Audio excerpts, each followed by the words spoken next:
favorite music. Go!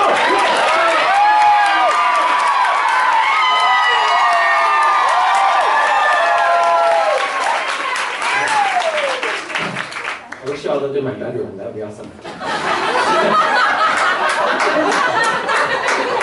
So, I walked into Hopleaf, a bar known for their craft beers, and ordered a glass of Sauvignon Blanc. I was waiting for a man named Psych Maletta.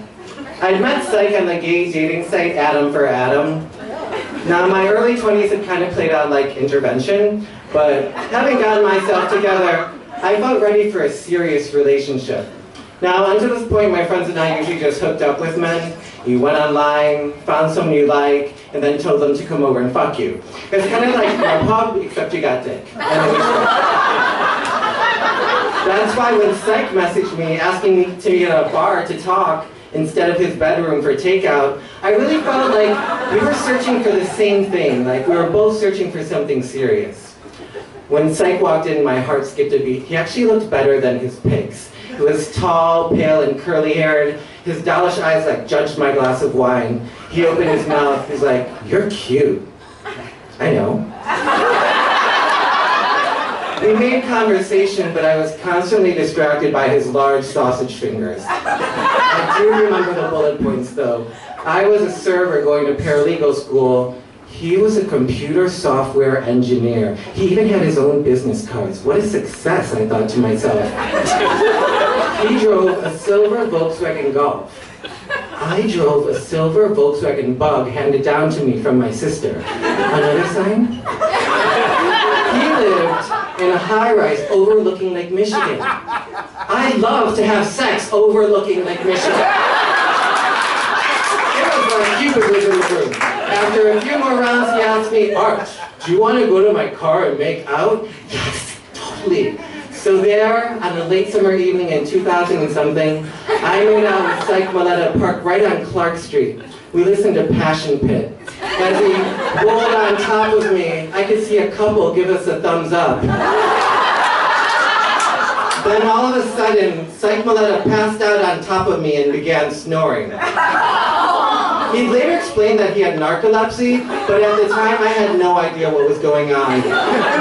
Unsure of what to do and worried what the people passing by might think, I decided I should close my eyes and pretend to be asleep too. After about 15 minutes, Psych woke up and explained his narcolepsy to me. I told him it was fine and totally normal. Didn't River Phoenix's character in that gay movie about Idaho have narcolepsy too? What a cool, trendy disease to have. It's like a gluten allergy, but it's real.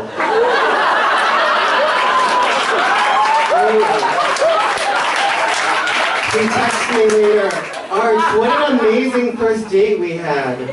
Now, until this point, I was used to text messages after first dates like, "Oh, you've got a great mouth," or "Thank you." So this just felt so serious to me. And we fell into a great dating pattern. And 3 months later at Hopleaf, we're drinking Belgian ales, and he asked me to be his boyfriend. "Arch, I love your creative side, and our sex is amazing. Wouldn't it be cool if we had kids one day?" Gaybies? Did he just mention Gaybies? I could suddenly picture myself as slimy-eyed, curly-haired Gaybies. He was sending my Ladyboy ovaries into a frenzy. I was already contemplating how to ask my sister for eggs. I turned to look at the clock, 10:26 p.m., the moment my life had changed. I turned back to look at Psych. He had fallen asleep at the bar. The next morning I went home, and to celebrate I played my Whitney Houston playlist as I did the dishes. I belted out "You Give Good Love." I gave an amazing rendition of All the Man That I Need. I skipped over "Where Do Broken Hearts Go" and scared my cat dancing to "I'm Your Baby Tonight." As I was scrubbing a frying pan, I thought, this is gonna be my life, like a gay, artsy housewife. Yes, I mean, if Psych and I lasted, obviously I would never have to worry about bills, because that's how life works. And our sex was amazing. If I had to assign him a spirit animal, it would be a gay rabbit on Viagra. And I really cared about him. But this fantasy only lasted about a month. People are kind of like those Russian dolls that fit inside each other. The first few psychs were beautiful, and then they were cracked, and then they were chipped, and then they're just shitty pieces of dust. He had the worst drinking problem I ever saw anyone have, and I drink. And he didn't even have narcolepsy. He just had a really bad drinking problem that he tried to balance with alcohol.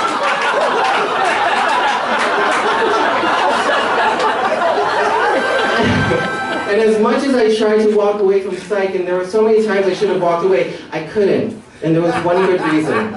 Psych had the best dick in the world. Like, holy my God, those sausage fingers were just the appetizer. While walking away from the relationship, there were days I could barely walk. I used to pray and pray that the situation would end, and it never did. We kept seeing each other until finally his company moved him overseas and things ended. So that's what I leave you with. If you find some dick that you just can't get away from, or perhaps a very pleasant vagina you can't get away from either, just pray and pray that they move overseas, and it'll work, I promise. Thank you.